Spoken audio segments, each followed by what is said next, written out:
Episode 54, Spiritual Wifery and Church Scandals, the Nauvoo High Council's Inquiry. Welcome to the Hidden and Distorted History of the Church series, where we will be looking at the historical aspects of the Church of Jesus Christ of Latter-day Saints, also known as the Mormons. In this series, I will try and inform those unaware of the true facts of Mormon history. Recap. Last week, we exposed Joseph Smith's shocking revelation about the true location of God's dwelling, Kolob. We watched as Joseph was fast-tracked into Freemasonries and established the Relief Society with Emma as president. Joseph secretly took Miranda Nancy Hyde as his wife. We uncovered Joseph's attempt to secure Sidney Rigdon's 19-year-old daughter Nancy, using Miranda as a go-between. And finally, we closed with Joseph compiling a list of so-called debts owed to him, squeezing every penny he can out of those around him. This week, we delve into the tumultuous events surrounding Joseph Smith's bankruptcy claim and the emergence of the Endowment ceremony. We'll examine how John C. Bennett becomes the scapegoat for the controversial practice of polygamy, taking the fall for both Smith and Young.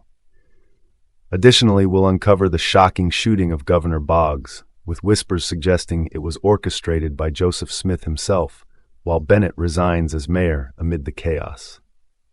Prepare for a gripping exploration of power, betrayal, and scandal in this critical chapter of history.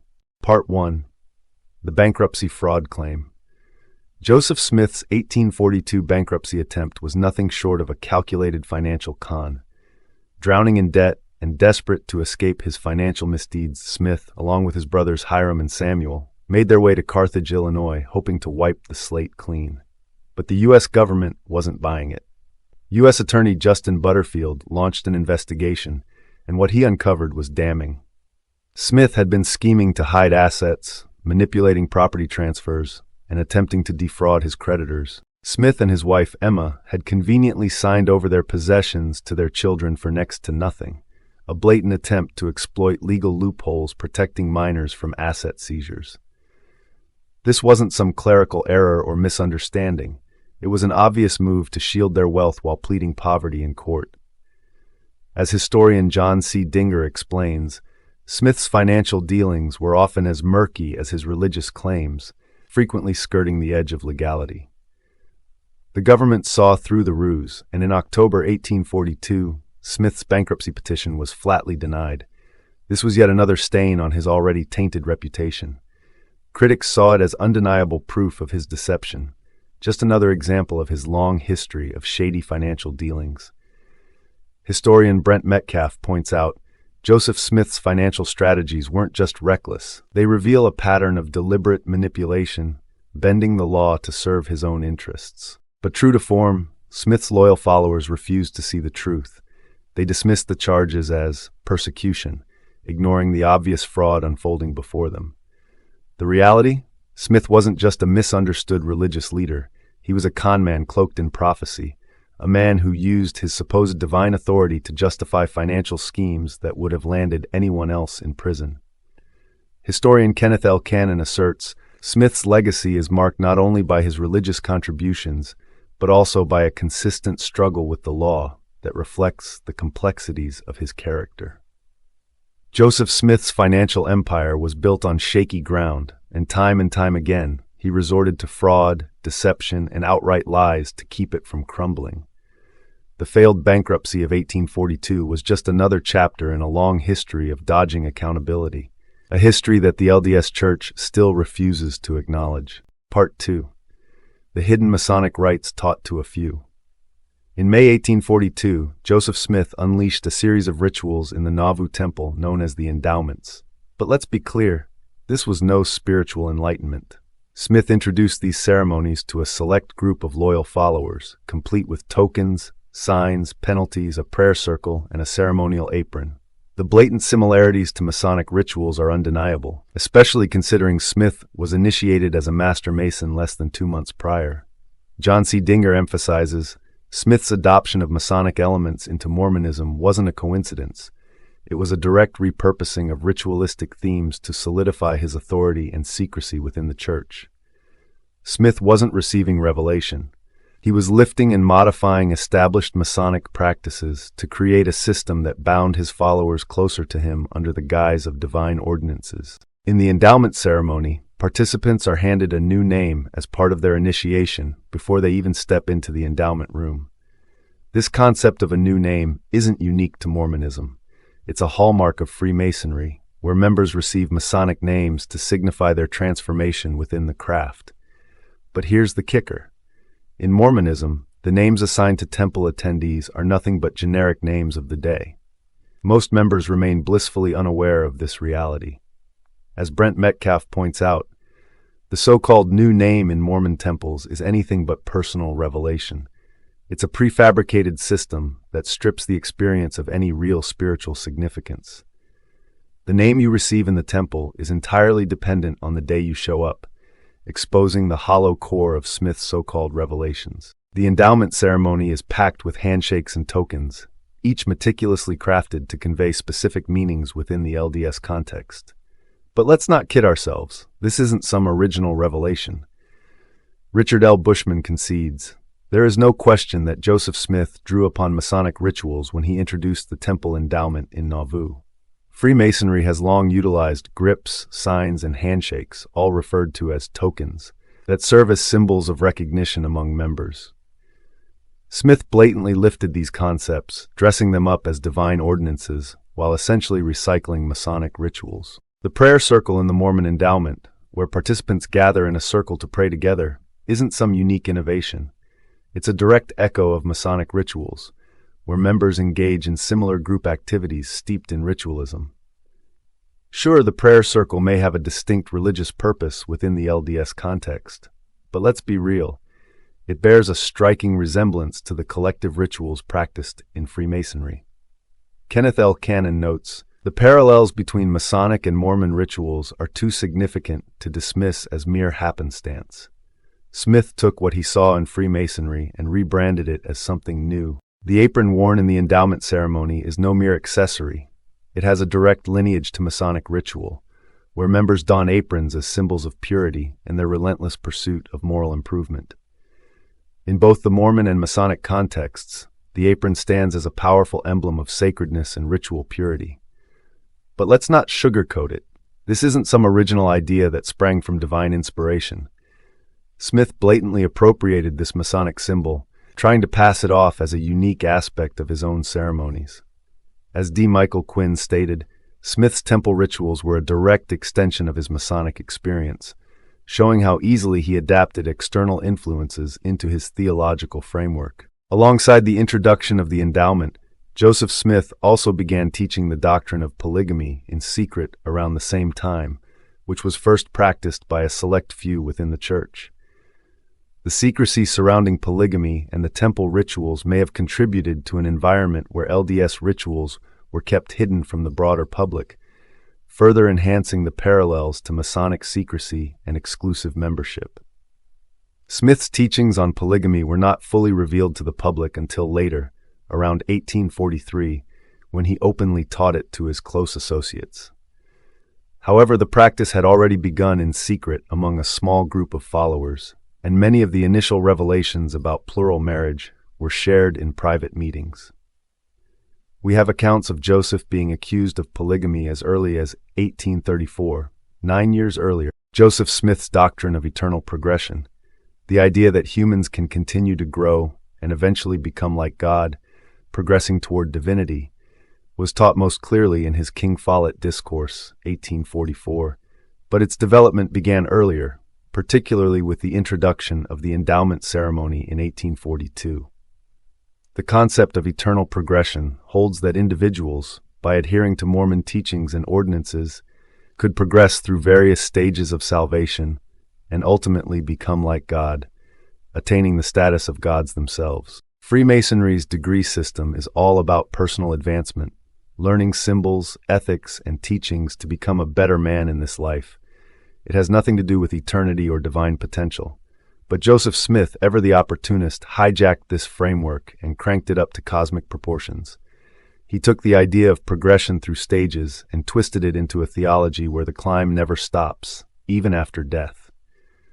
John C. Dinger explains, Smith had a knack for taking existing structures and embedding them into his theology in ways that enhanced his control over his followers. In Mormonism, progression isn't just about moral refinement, it's about ascending to godhood itself.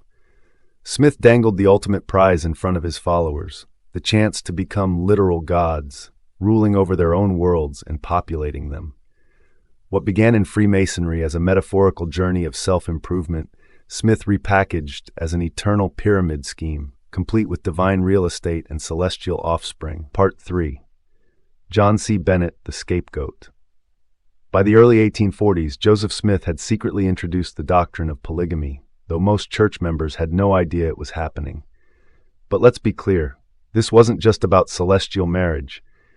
The term spiritual wifery was being thrown around to justify illicit relationships under the guise of divine approval. It was a loophole, a way to engage in extramarital affairs while claiming they were spiritually sanctioned. And at the center of one of the biggest scandals was none other than William Smith, Joseph's younger brother, who was accused of using Joseph's name and prophetic authority to lure women into sexual relationships, without any official recognition from church leadership. In 1842, the Nauvoo High Council launched an investigation into these so-called spiritual marriages. Women came forward, testifying that William had given them what he claimed were Joseph's personal authorizations for these secret unions. Their statements blew the lid off a growing problem. Certain church leaders were using revelation as a tool for sexual exploitation. But just as damning evidence was mounting, Brigham Young swooped in and wiped the testimonies from the record. Why? Because Joseph Smith protested, insisting his authority hadn't been misused. The irony is staggering. Smith himself had already been accused multiple times of secretly practicing polygamy, and today we know of at least a dozen women who were part of his clandestine plural marriages. William's actions may have been swept under the rug, but the larger issue remained. John C. Bennett became the ultimate scapegoat for the chaos surrounding spiritual wifery. But let's not pretend he was some innocent bystander. A high-ranking insider in Nauvoo, Bennett had wormed his way into power, securing roles as a church leader, Nauvoo City Council member, and even a military commander in the Nauvoo Legion. But behind the scenes, he was using his influence to manipulate women into sexual relationships under the pretense of divine approval. His actions weren't just reckless, they were predatory. When the scandal exploded in 1842, Joseph Smith and his inner circle needed someone to take the fall. Bennett, already drowning in accusations of sexual misconduct, was the perfect target. Despite the fact that Smith himself had already been secretly practicing polygamy, he and his loyalists turned Bennett into the villain, excommunicating him for immorality while denying any wrongdoing of their own. But Bennett wasn't about to go down quietly. He retaliated by publicly exposing spiritual wifery and implicating Smith and other church leaders in secret polygamous relationships. The response? Smith and his defenders dismissed him as a liar, a traitor, and a moral degenerate, anything to keep the truth buried.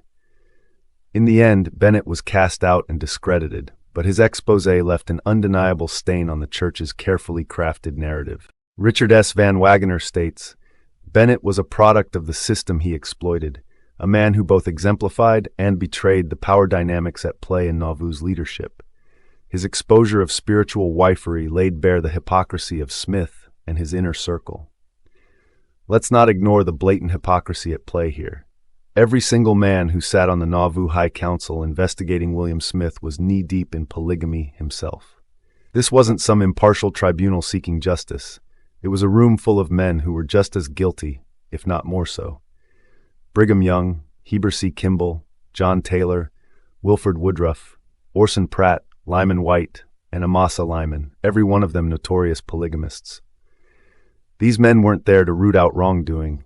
They were there to control the narrative, protect their own secrets, and make sure William's mess didn't drag them all down with it. As D. Michael Quinn stated, the irony of the Nauvoo High Council, made up of men embroiled in their own polygamous practices, conducting an investigation into William Smith's actions, is nothing short of hypocrisy at its most grotesque. Part 4. An attempt to murder Boggs. On May 6, 1842, Lilburn W. Boggs was shot in the head and neck at his home in Independence, Missouri. The attack was a near-fatal shooting, but Boggs survived, though he was severely injured. Suspicion immediately fell on Joseph Smith and his loyal enforcer, Porter Rockwell, following the brazen attack on Governor Boggs. As J. Spencer Fluman notes, the attack on Boggs was more than just a violent act. It was a flashpoint in the ongoing conflict between Mormons and their non-Mormon neighbors, and it raised immediate suspicions about the involvement of church leaders. Smith had publicly prophesied that Boggs would suffer a violent downfall, all but painting a target on the governor's back. And when an unknown gunman stormed Boggs' home and pumped him full of lead, who else would be the prime suspect but the so-called prophet and his personal hitman? Rockwell, Smith's bodyguard and the church's resident enforcer, had built a reputation as a ruthless protector, willing to spill blood in the name of his leader. As D. Michael Quinn observes, Joseph Smith's prophecy regarding Boggs was an incendiary statement that, in hindsight, can be seen as both a forewarning and a declaration of intent, placing him in a precarious position when violence ensued. Many believed Rockwell acted on Smith's direct orders, though the lack of hard evidence allowed both men to dodge legal consequences. Smith, of course, denied everything, just as he always did when controversy came knocking. Meanwhile, Rockwell, despite being the prime suspect, managed to avoid formal charges, though his eventual arrest only fueled speculation that he was, in fact, the trigger man in a plot dripping with vengeance and divine justification. As Richard S. Van Wagener points out, despite the overwhelming circumstantial evidence pointing to Joseph Smith and Rockwell, the absence of definitive proof allowed them to evade accountability, reflecting the complexities of law and power in this turbulent era. Part 5. Out with Bennett, in with Smith, Jr. John C. Bennett's tenure as Nauvoo's mayor was nothing short of scandalous, but when the church needed a fall guy for its growing web of polygamous lies, he was the perfect target. A close ally of Joseph Smith, Bennett had been neck-deep in corruption and the secret practice of spiritual wifery. When the heat became too much, Smith and his cronies threw Bennett under the bus, excommunicating him in April 1842 and painting him as a rogue deviant acting alone. Richard Van Wagener notes, Smith needed to maintain plausible deniability as the practice of polygamy expanded, and Bennett's downfall provided the perfect smokescreen. As Kenneth W. Godfrey adds, Bennett's excommunication served a dual purpose. It removed a problematic figure from the church's ranks, while simultaneously shifting blame away from Smith and the leadership's complicity in polygamy. With Bennett disgraced and out of the way, the Nauvoo City Council wasted no time handing the mayoral seat to Smith himself in May 1842. Now, not only was Smith the so-called prophet of God, but he also had unchecked political power in Nauvoo, ruling both the pulpit and the city with an iron grip.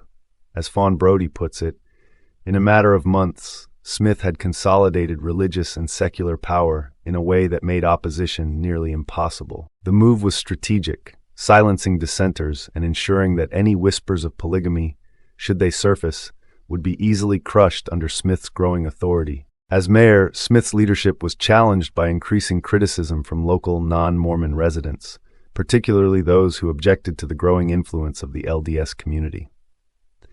The tensions in the city culminated in June 1844, when Smith ordered the destruction of the Nauvoo Expositor, a newspaper that had been highly critical of him and his leadership. This action directly led to his imprisonment and ultimately his martyrdom in June 1844.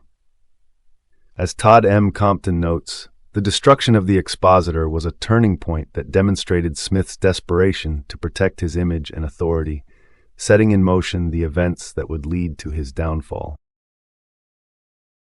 Please watch for future videos, and thank you so kindly for watching. This is the Ex-Mormon Informant signing off for the day.